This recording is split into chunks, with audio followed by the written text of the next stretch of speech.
everybody, I'm Bree the Plant Lady, and today I am going to undo my fabulous summer succulent window boxes and get them prepared to be stashed away in my heated shed in preparation of upcoming cold.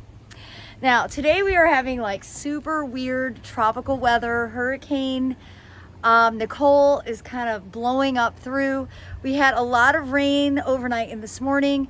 We're in a lull right now. We have more coming later on today. So I figured I would take advantage of this opportunity. These got a little bit of water overnight, which is great. Not so much that they're fully saturated. So I think it's actually going to be ideal for getting these taken out of the window boxes and replanted to be able to get stashed over there into my heated shed where I always overwinter my succulents. So stay tuned for my process, and I haven't really figured out what I'm gonna plant in the window boxes for the winter, so I'm gonna be noodling on that, and I'd appreciate any inspiration that you all have to share. Just give me a comment, and we'll see if we can't crowdsource some great drought tolerant winter interest window box ideas. All right, let me show you how I'm gonna undo all this.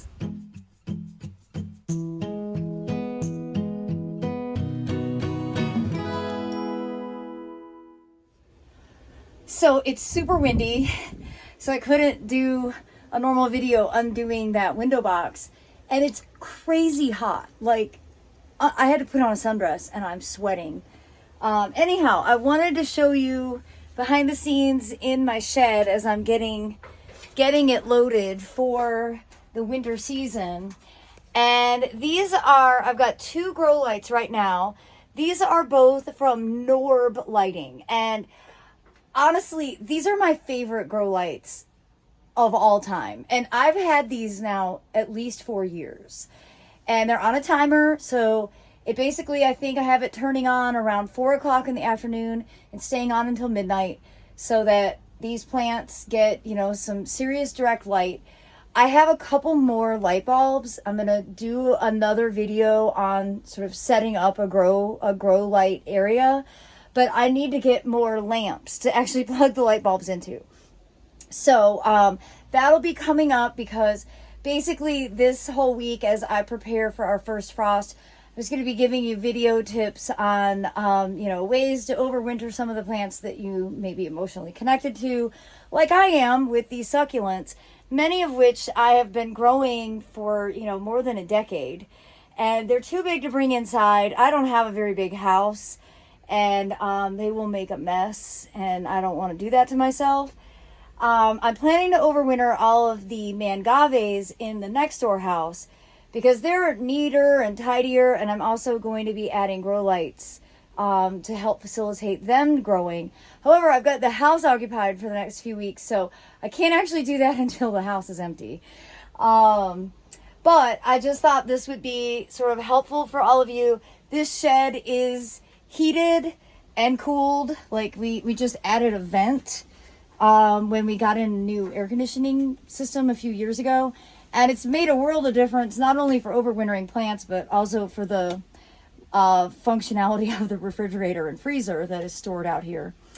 So anyhow, up close view, really great lights. The Norb grow lights, I've added a link to the description so that you can order them really easily. Like I said, this is my 4th year using these same light bulbs, so it's not like you're having to replace them with any regularity. Okay, now I have another window box to undo and get those succulents stashed in here as well. So let me get back to it.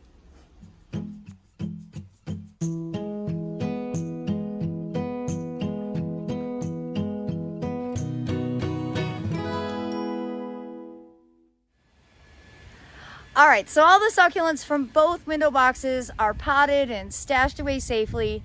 And for right now, I'm gonna leave these window boxes empty because I just haven't really wrapped my head around what the right combination of plants would be.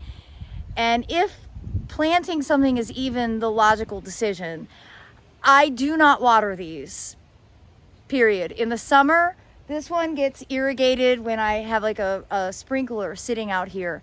But in the wintertime, plants have really suffered because I'm not dragging hoses around, and it's just not in my nature to carry water in watering cans. I think it's very inefficient. So I'm actually thinking that maybe at least through the holiday season, I'm just gonna stuff it full of like dried hydrangeas and other elements from the garden to give it some oomph, and reevaluate maybe in January, February. But I welcome any advice that you all have. Just remember my 2 parameters. It's got to be reliably hardy for zone 7, and it's got to be super, super drought tolerant. Well, I hope you'll be inspired by this, and maybe you'll want to, you know, bring some plants inside to save them from the upcoming cold. And well, I'm wishing you all the very best. Thanks so much for watching, everybody.